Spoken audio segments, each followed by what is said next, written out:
everyone, and welcome to My Community on Afrocentric Television, channel 15.8.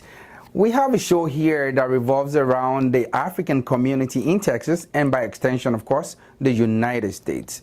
Of course, you know who I am. I'm Kola, and I'm here to do a recap of what we have done so far, just to get your feedback and to get a feel of what we have done so far, and to involve you even more in our community. We like to involve the Ghanaians, the Ethiopians, the Eritreans, the Cameroonians, you name it, all African in diaspora. I need y'all to come in, so we can get our positive words out there. Again, this is to do a recap of what we have done so far on our episodes and different segments. And I'll begin with, because we talked about abuse in the time past. Abuse, we had, of course, Dr. Oderinde, who also is a psychiatrist, and he helped us identify where, what we can do as regards to the upbringing of our children, who and where they can go and what they shouldn't be doing, and at what age it is okay to spank them, and it's okay to get away with certain things. And we talked also about molestation with him, and he was able to educate us as regards a whole lot of things, as parents, how to nurture your child as an American or as an African grown up in America. You still have that culture, you still want them to follow suit with what you want and what you want them to do. However, you can be overly controlling. So it's a whole lot of things, and I'll let, of course, our producer give you a recap of some of the things he highlighted on.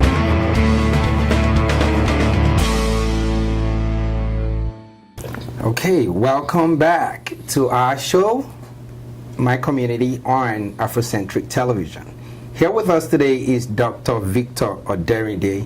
He has a private practice and is a psychiatrist, right? Yes, psychiatrist. Yeah, and his field of specialties are in adult, child, and adolescent psychiatry, correct? Yes. He's also the medical director of 2 child and adolescent programs in Houston. Yes. We have the Houston Behavioral Healthcare Hospital, IntraCare North, and is also a consultant to many hospitals in the Houston metro area. Welcome, Doc. Thank you. Thank you for having me. It's good for you to be here with us today. So today we want to be talking about the mental health and, child abuse in homes and relationship as relates to Africans. Yeah. What highlights can you give us in this way? I think for Africans generally there is been a lot of ignorance about the presence or the prevalence of child abuse. We Africans we love our kids, and we do love our kids. We take care of them, we'll do anything for them, but sometimes there's a very thin line between what we consider as punishment and what we consider as child abuse. It becomes more obvious when Africans move outside of the home environment into the diaspora, where now you don't have the extra support from uncles and aunts like we do in Africa. Like we do back in Africa, yeah. Yes. And here now you have to exist on your own most of the time. So the stresses of living in this modern world without all that support starts to affect the parents who have the kids, affects the kids who now have an environment where they're surrounded by kids whose cultures are different from them. And so a kid who back home will, when the parents talk, will be quiet, now will talk back to the parents. And that's something that the parents from home, they find it difficult to accommodate. To accommodate that. And so the dad who will normally say, hey, keep quiet, to now go from being keep quiet to shut up. And it just grades from there. It's very easy to cross from that to actually becoming physical with your kid. And I always say when you get physical with your kid, when you're in anger, you can go beyond the pale. Right. Yes. And that's when child abuse starts to become a problem. Yes. So, what are the most common child abuse that, I know you treat this on a daily, and I've known you for a very, very long time now, going on like almost 15, 20 years maybe. Yes. And, you find a way to balance all of these things in your home, in the workplace, and, seeing African parents, what are the things that they should look out for? Let me put it this way for a start. What are the common child abuse things that we see every day? I'll break into two. There's one we see generally, the general trend when we talk about child abuse, can be broken into emotional child abuse, physical child abuse, and the more horrifying one is sexual child abuse. That's molestation. Molestation, yes, it is. We're coming back to that too. Yes, it's molestation. And it happens in every society. I would say back in Africa, there's a tendency to kind of not look at it as much, not focus on it. Here it's become a big deal in the American life, and it's something, all this America is in the forefront of things to do with medicine and psychiatry, medicine, surgery, and so they paid more attention to those things more quickly. And so things that they used to ignore too, those days in the 60s, the child abuse was there, where it was not talked about. Now they're talking about it. It's becoming much more looked for. I'll give you an example. Okay. We had a child who was in the hospital, not an African child, a Caucasian kid, and kid came in for depression and suicide. Was the thing. Obviously she had a depression, but we could never track the reason why she was depressed. We knew it was there for a long time. We kept trying to talk to her to find out why. But when it was time to discharge home, this kid came up with all reasons not to go home, so something was wrong. And so talking to the kid, finally confessed that, she had been molested by her father since she was 9 years old. Wow. So that became a big to-do. Of course, we had to inform the Child Protective Services. That's the normal routine we have to do. And kind of bringing mom in, that disappeared. Turned out mom was aware, but she didn't do anything about it? She was too scared of the dad to do anything about it. And so child abuse can exist in many forms. People in the house can be aware of it but choose not to say anything, because the power dynamics in the home can make a difference as to who can go ahead who's and on the upper power, who can face him. Who can face him. And the fear, and they instill that in them. Yes. So, I hope you enjoyed the last one with Dr. Aderinde. I remember we talked also with a pharmacist, Susan Adetokunbo Osude. She helped, with self-medication, because we talked about Africans and how we ideally self-medicate. We just feel like everything associated with headache, or if we have a symptom that is similar to what we know before, we just take medications for it, which is not supposed to be. Sometimes we just need to call our doctor, if you have one. And if you can afford one, you can also do a walk-in into a pharmacist. That's why she said, I remember she made reference to them being, you have a problem, they are the problem solver. So bring them on. They, your secret is safe with them. Is that what the case is? And she emphasized on herbs and how you can, consume herbs. And, some are locally welcome and very, very helpful. But then you never can tell if, say, for instance, you're on diabetes medicine and, maybe your heart cannot take any more herbs. But you went ahead and started taking herbs. Also alongside with the medication you're prescribed to use. So those are the things that are kind of conflicting, and she kind of emphasized on a whole lot of things, and I would hope you can listen to this little segment from a rather episode from our interview with her, and as she educates us on this next episode. Welcome back to Afrocentric Television, and we are here live at my community. As I said before with Ada, that we will be bringing in a professional to educate us and talk about, of course, self-medication as regards Africans. I don't know why we do it, like I said earlier, because I know for sure we do it a whole lot. If you have a migraine, you just want to do something. But before I go in deep with that, I would love to introduce our guest on the show. Her name is Susan Adetokunbo Osude. She's been a retail pharmacist for a while now. About 6 years. About 6 years? Yes, sir. Yeah. And I've known her in Houston here for a while. A long time. Before I got to school. Don't say it. They'll think I'm old. No, they'll think we're old, but it's okay. We're still in our prime. I know, right? So, how are you today? I'm doing good. It's Thank good you to for have you on our asking. show. Thank you for having coming. me. So, what would you say self-medication or self-medicating is? So the actual definition of self-medication is when a patient takes it upon themselves to either self-diagnose and self-treat without any consultation from a physician. And that could be anything. Now, it's kind of a common situation that happens with self-care. There are your pros and cons with self-care. Self-care, you can still do like your multivitamins Correct. and things like that. Right? Multivitamins, herbal teas, changing your diet, certain things like that. The part where it becomes detrimental is when you're putting it in place of your conventional drugs. Like, let's say your doctor prescribes you medication for your diabetes, but instead you want to go the herbalistic route and your blood sugar is not controlled still. That can lead to a risk of mortality or even morbidity at that point, which means you can die from a stroke, have a stroke, or any other situations, lose a limb.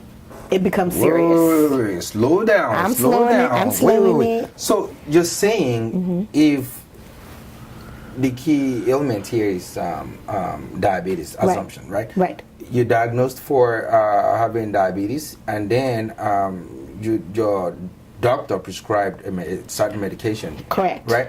But you decided you want to go to the herbal route. Correct. Not knowing that your blood sugar may not be able to contain it, or you know what? Your blood sugar might be not controlled.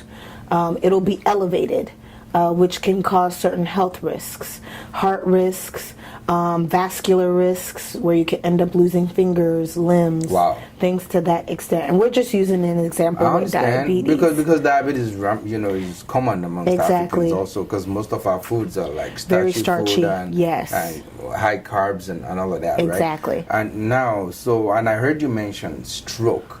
Yes. I know a lot of African Americans or Africans suffer from stroke, where they have paralysis on the part of their body and stuff like that. Correct. So these are common things that could lead to it. Right, and it's usually due to our diet, sadly. Some people don't take the time to eat more vegetables, more greens, more fruits. But, if we compare now to years ago, where we have organic food. Right. Organic foods are very, very expensive now. So most people have to, bounce back on GMOs and stuff like that. True, So, and those are the barriers that we're facing right now.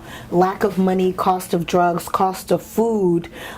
Maybe there's a lack of transportation to even get to the doctor, to even be diagnosed in the first place. So there are these barriers that we all need to address and help each other out with.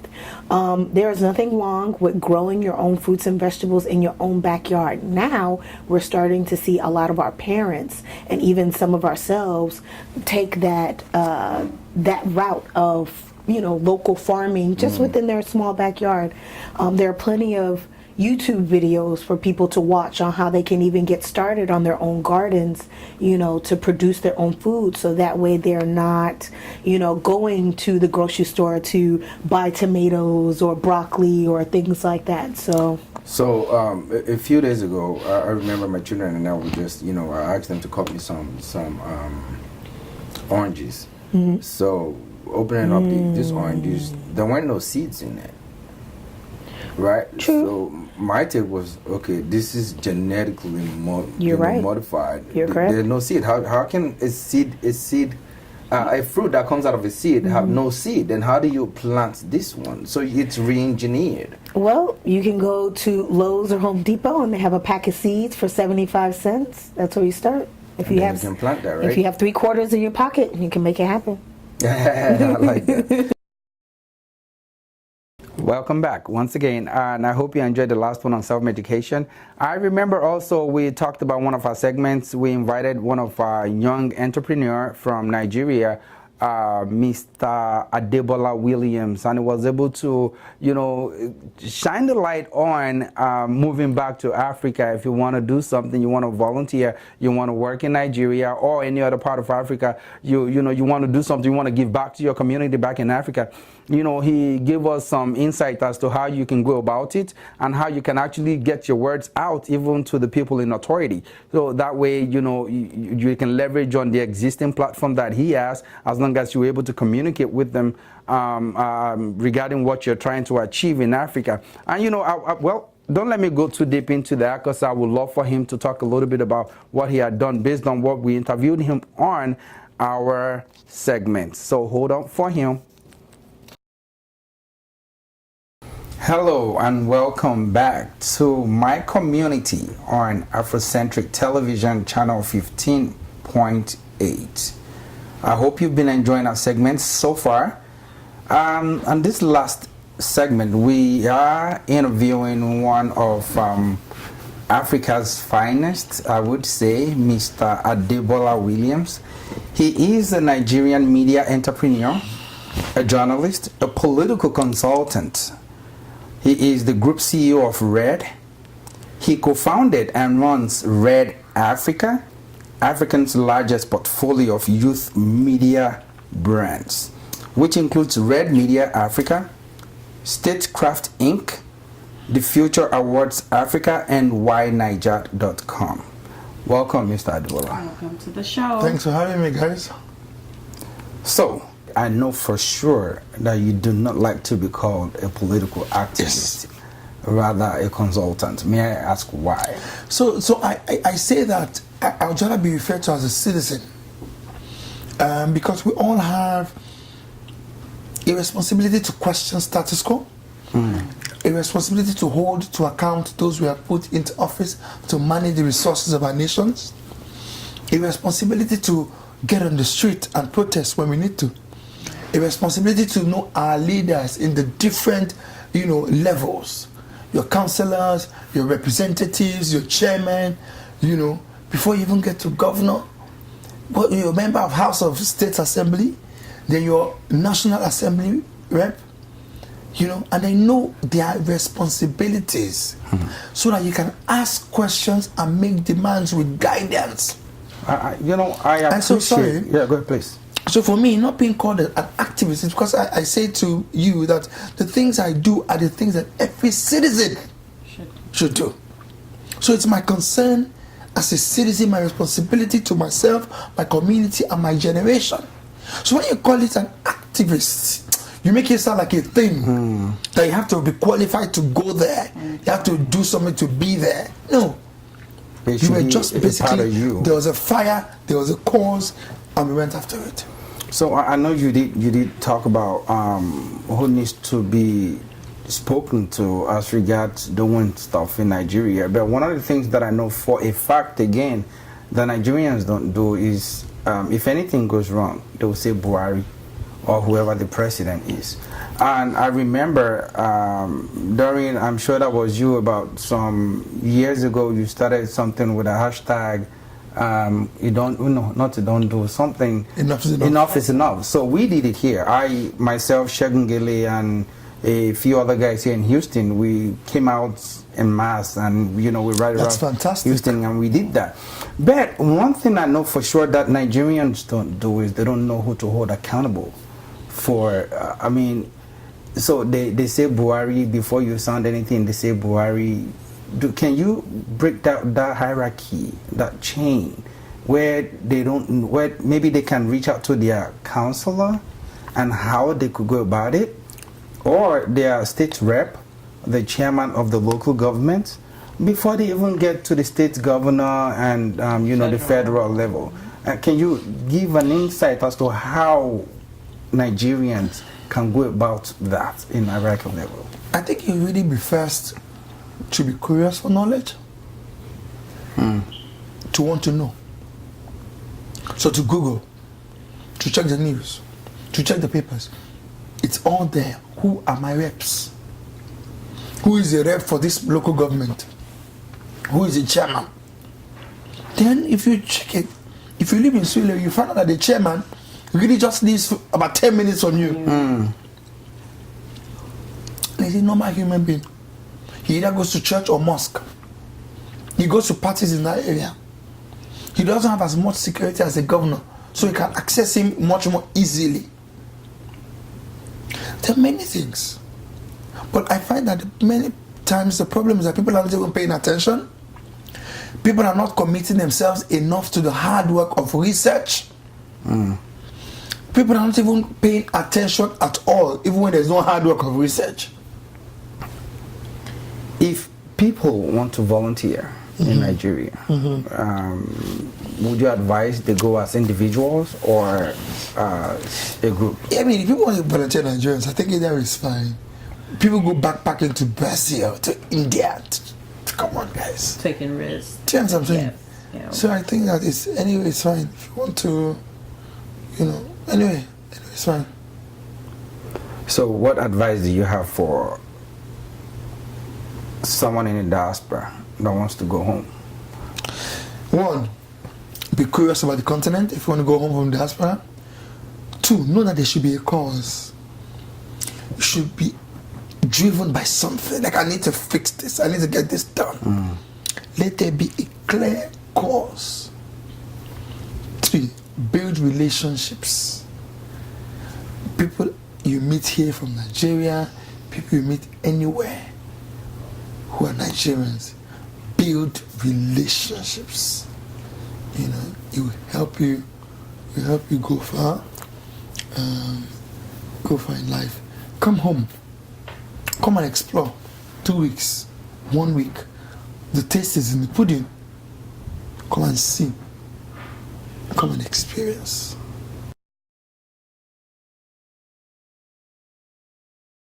Hey, welcome back. I hope you enjoyed the last one. I hope you already have that plan to move back to Africa. Even if you don't want to move back fully, you can just establish something over there as, a form of diversification of business or something that you want to do in Africa. I remember also, we come about having politics. We talked about people not getting involved in the diaspora.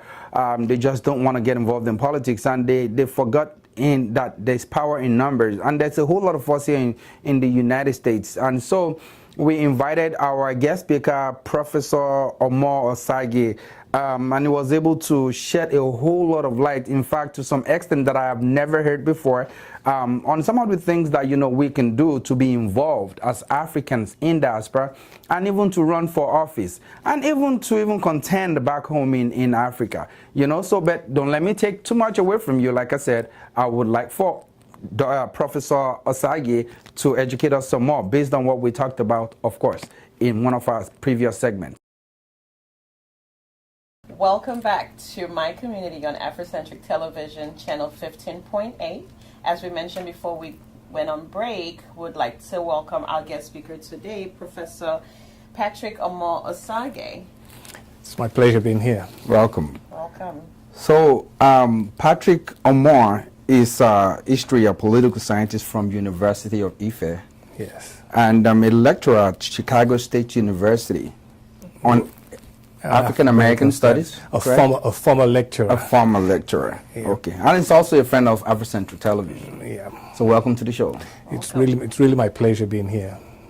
So can you give us a little bit about your understanding of politics in America compared to the way it's been done in Africa?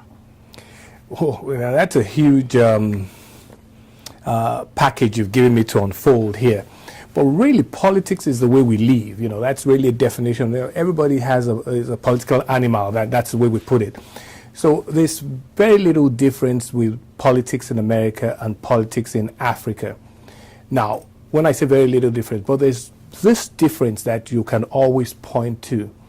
We coming out of Africa are not used to really the political nature of things that happen here. And that's really because most of us didn't grow up in a very highly politicized system.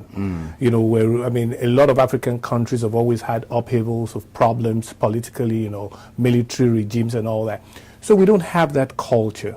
So when we are here, what happens here is kind of new to us, and our participation becomes limited because of that. Understood. So that will lead me to the next question, which is going to be why don't Africans in the diaspora participate or run for office in the United States?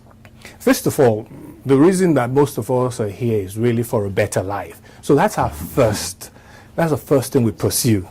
We run after that, get a better education, get a home, I think to us, politics is almost a saturation of comfort. When we have reached a certain level, we now can say, okay, I want to help my community. I want to be part of my community decision-making process. And then maybe we start going into politics. But for a lot of us, our first goal is to really achieve that better life, or the American dream of, good education, good life, good high life, which really we are into before we start thinking about politics. So you mentioned just now that we want to get to a certain level in life first before Yes. we embark on a political future. What is that level? Because for the most part, we do have a lot of Africans that are doing very well. They've Yes. achieved what many haven't. So what would you say is that level that we're looking to get to before we go into politics? Unlike back in Africa, we don't, once you start to live here, you don't see politics as a means to your achievement. You look at all the things, the hard work, in whatever area you are, in education, in nursing, in medicine, we look at that as where we want to really achieve it. Unlike really I'm Nigerian, and we do see a lot of politicians say, how did this guy become a politician, or how did he become a senator? Because he has no level of any other achievement that you can point at. But shouldn't that be a concern? Like, okay, I'm African and I'm here. Now I'm doing very well. But there are still some people up there, politicians there. Yes. That will make decisions. That will make the laws. That will affect my business, my way of life Yes. in the United States. What would you say should be one of the things to look out for if I am willing to consider running for an office in the United States? Okay, before I even get to running for an office for maybe an African, let me address the issue why we also don't do that very often. Really, like you just said, you go into politics because you want problems solved, or you want to be part of the decision-making process. Now, I'm coming from Nigeria. There's no water, there's no power generation that is satisfactory. And I come into a system that everything works. So I'm very satisfied. And so I'm not looking at, look, what decision am I going to go make that is going to change anything that is this good already? So that keeps me sitting back. Right. Now, it makes you comfortable. You would notice, if we take a general survey of where Africans would like to first participate, you'd probably be on the school board, because that has more effect on our lifestyle. Direct lifestyle. Yeah, on our direct lifestyle. We're more interested in where our kids go to school and what happens in their schools. And that determines also the school zones, the rating for those schools. Those are the things we would love to fight for, and that is even where, before buying a home or settling somewhere. Yeah, because most of us do buy homes depending on what the school district provides for us. So that's why politics again is part of life. Generally, you can't really say you cannot be part of politics because it affects you in every way. It's whether you want to be a full participant that becomes the question. Hey, I hope I have not started boring you yet. But anyway, like I said, we have a whole lot of segments and a lot of episodes, and I'm hoping that you're enjoying it so far.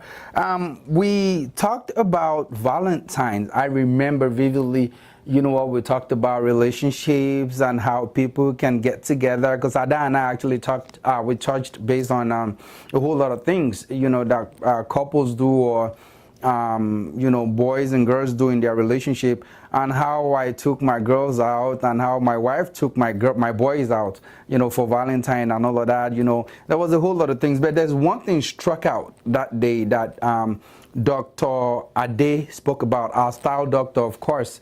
His IG handle, I believe, is style_doc. 007. That's our James Bond right there. He knows he knows his stuff, man. He knows what he's talking about. But anyway, he said something that struck. He said, you know, men probably don't understand why they get sick after meeting a girl, or girls don't understand why they get sick after meeting a guy. It could be the makeup, the fragrance they're wearing, or the cologne, of course, the perfumes.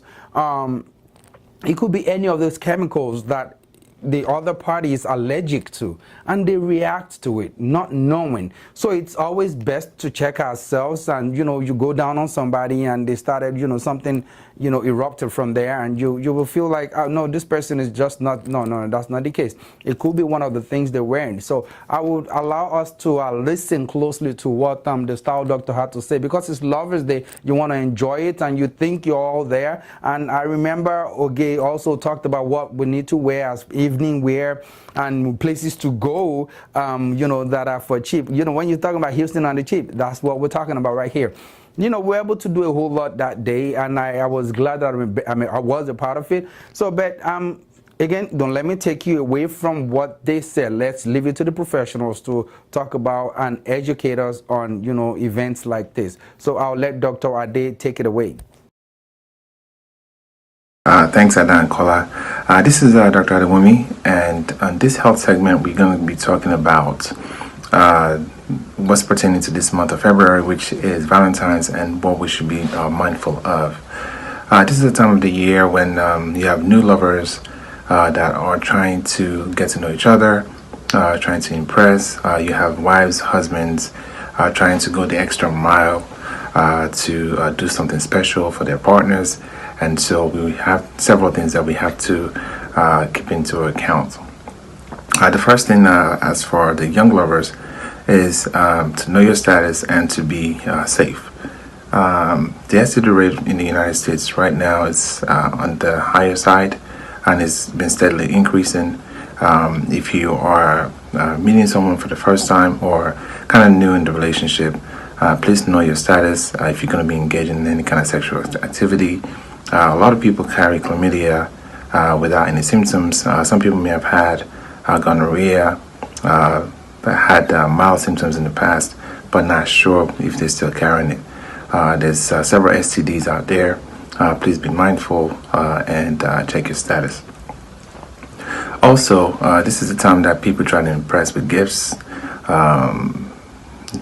Again, you have to try to know the person you are trying to be with. A lot of people have allergies to several things, including chocolates, peanuts, even flowers. Some allergies could be very fatal, meaning that when they come on very quickly. You have rash, trouble breathing. It could be fatal. So you don't want to have something that's supposed to be a good deed turn into an emergency. So please know your partner at least a little bit, you know, to see what they're allergic to and what you need to give and not give. One of the other important things that I also wanted to talk about is for the men. This is the time of the year when people try to go the extra mile as far as sexual activity is concerned. And so some people actually use some enhancers, which some of them have been fatal in the past. If you have a history of high blood pressure and you're using something called nitrates, I'm sure your doctor will have told you if you're on nitrates, you can't take Viagra or the likes. The reason is that with Viagra, they kind of dilate your blood vessels, which also dilate the vessels in the penile region, so that you could stay longer. Unfortunately, because of that, it kind of interacts with nitrates. They drop your blood pressure, and they could, cause some fatal issues. So some of these enhancers that people use these days, unfortunately, we can't tell what's in them. So you have to please be mindful of what you ingest in, because you want to go the extra mile in bed. They could cause some heart issues. So please, again, people try to impress at this time, but whatever it is that you take in to enhance could actually cause more issues. And actually, some people take 2 or 3 of the same things, and with that, they could have more issues, with headaches and the likes. This is supposed to be a good time. Please be safe out there and take care of your health. This is Dr. Adewumi. Until next time. Hey, welcome back once again. I hope you've been enjoying it so far with Dr. Darren Day, with, of course, the pharmacist Susan Osude, Debola Williams, the philanthropist, a day-style doctor, and, of course, Prof. Omar Osagie. This last one is one of my favorites because we talked about everything else, but this encompassed everything health, because I think it was on that Women's Health Week or something like that. That was in March sometimes. We invited our guest, Dr. Asisat Okpe, and she was able to educate us on a whole lot of stuff. We had a talk about cancer awareness. We talked about tumors and fibroids and, men's health, all of those things, why we need to get checked. And, one of the things I know for sure that we do is we bring these professionals in and we like for them to give details as to their business and the phone numbers and addresses to their businesses. And the reason is very simple, because a lot of us are very, very comfortable with Africans, because you feel like they can relate to you and, they can tell where you're coming from, why you're doing what you're doing as an African and how it relates to your health, which is okay.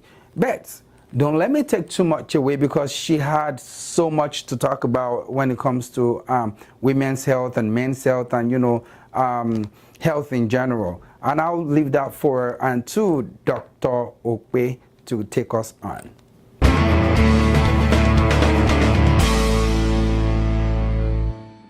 All right, welcome back. I hope you enjoyed that last segment. As you can see, we do have a special guest with us today. Welcome to the show, Dr. Asisat Okpe. Hi. Hi, how are you? I'm good. Doing good? Yes. So, Dr. Okpe, you are a family medicine doctor? Correct. Family practice, right? Correct. Okay, nice. So, remember, this past week has been the Women's Awareness or something like that. International Women's Day falls in this month. Yes. And then this month of March is Colon Cancer Awareness Month, As correct? well, right. So we are bringing in our doctor to help us shed more light on women's health.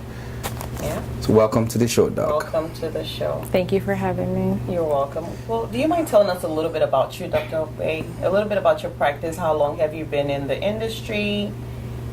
And what are some health issues, especially pertaining to women, that you have dealt with or come across a lot lately? I know as Africans, one of the very common things that I have noticed, even in people around me in my personal life, have been women with a lot of fibroids and cysts and things like that, especially for African women. So can you tell us a little bit about that? Sure. So I'm Dr. Okpe. I'm a family medicine practitioner. I actually do outpatient clinic only, and I practice at Methodist in Sugar Land.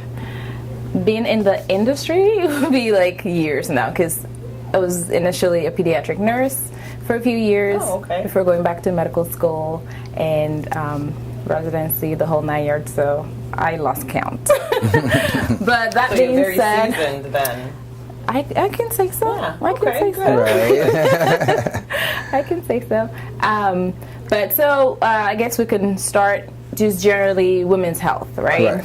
Things that we as women should be cognizant of as far as what is different that men don't have to worry about.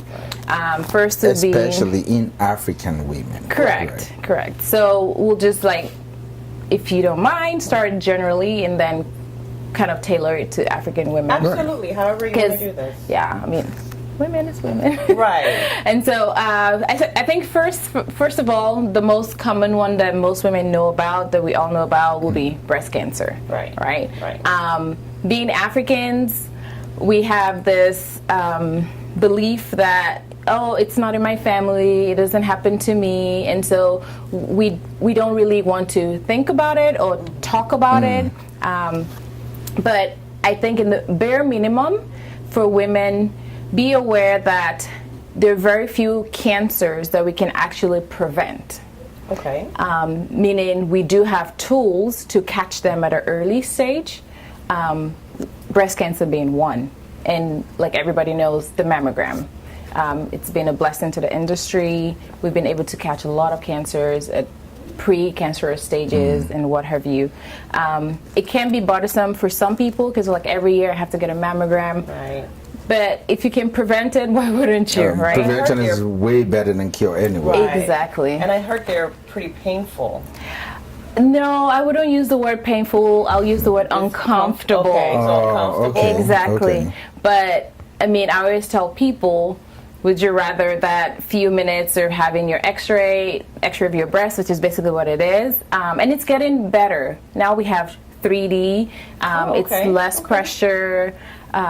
Or would you rather go and not know, and heaven forbid you have to Right. lose your breast? Right. Go through Makes sense. chemo. So, I mean, it's just once a year, and I mean, depending on what organization you ask, you can. Some people are actually given a 2-year ticket to go before the next mammogram. You can have a 2-year break, but most practitioners are still doing annually. So just FYI. So Okay. that's breast that's cancer in the nutshell. What are the things to look out for, or how can you tell that you're developing any of these things? You know, I know it's not feasible to the bare eyes to see that. Oh, I think I'm growing cancer within me. How can you detect if is it because the test takes a year long before you go for the next one? Correct. What if something happens within the In between that between time, that time? Well, what are the things to look out for? Correct. Good question. Because I always try to preach this to my female patients too. There is something called clinical breast exam, which is what your doctor does when you go for an annual. They actually check your breast and make sure there is no lump, there is palpable. Now, you can also do self-breast exams, which you try to preach to women to do at least the bare minimum once a month. You know, pick a date. Some people say around or after your period, because during your period your breast might be a little tender, so people don't want to do it. All you have to do is be in the shower. While you shower, it's just smoother when you're in water, right? And basically repeat what your doctor is doing at the clinical breast exam and check for lumps yourself. I'll tell you this, most lumps are actually caught by patients more than your practitioner would, because it's your body. If you forget to go for your annual this year, you still have your body to you, right? Your practitioner doesn't have that body. So try and make it a habit to do self-breast exams. And if you feel something is odd, go ahead and, get a clinical breast exam done. Speaking of that, what do you say to some women who have fibrocystic breasts? So their breasts are very lumpy. Yes. How do they know, or how can they detect the difference between the normal feel of their breast and if they develop the lump? That's an awesome question. So women with fibrocystic breasts usually have painful breasts, right, as well. The thing is, the more you get to do the self-exams, the more you get to know your body, the more you get to know your breast. It can be difficult, even when you do a mammogram. If you ever read your report, it will be written in small letters or whatever that the breast is fibrocystic. Very easy to miss small tumors, but not big tumors. Right.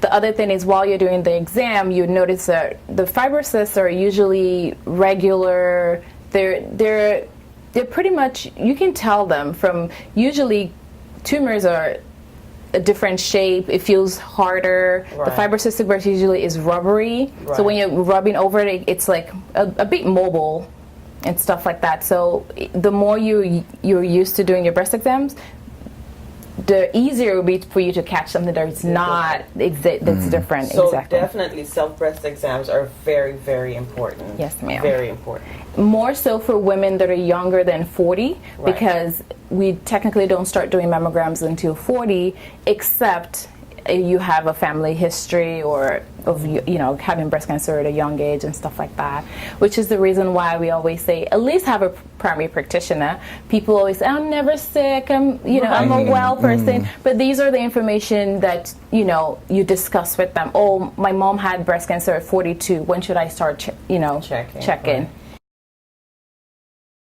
Hey, I believe we have learned so much as I did. Doing this recap also gave me the insight to knowledge as to things I must have missed. Having been the, of course, the host on the show, along with my beautiful partner, Ada. I miss you, girl. But anyway, she's out there, in the fields helping, with whatever we need to make this work. Which is going to prompt me to what I'm about to talk to you guys about. We need y'all. We need your support. We can't do this alone. We are Africans. This is the way. This is the time for us to get ourselves out there. There's always a negative image about Africans and Africa on media. We need to get together. We need to, promote our culture, our heritage. We need to, do all of these things. I need y'all to come in. It does not cost you money. It's just going to be about your time. If you have a business you want to showcase, we are here to advertise it for you. If you have a business, of course, that you want to appeal to the African community, or you want to run for an office and we are the right platform to do that for you. So I'll urge you to please subscribe to our YouTube channel. It is Afrocentric Television channel 15.8. You can also like our page on Facebook, Afrocentric TV, and also follow us on Instagram, Afrocentric Television. We will be more than grateful to you guys, and we want you to be a part of us. We want to partner with you to bring about live in Houston and in Texas, and of course the United States, and things you think we can do together to achieve so much, to bridge the gap for those here and in Africa, and to do so much more. We are more than willing and available to work with you on this every day. Our TV station runs 24/7, and we are on all social media network, and of course we run an actual TV that is local here in Houston. It's called Afrocentric Television, formerly Vineyard TV. It is Afrocentric Television channel 15.8. But if you do not have a local antenna and you still want to enjoy our shows, you can follow us and subscribe to our channel so you can get alerts when our shows come out. On YouTube, Afrocentric Television. I will urge you to bring your businesses, bring your achievements. Let's talk about it. Let's bring it to the light. Let America and the whole world see what we have been doing. The good things we have been doing in our communities here in the United States and, of course, in Africa. We would love to work with you. Are you willing to work with us? We hope to see you soon.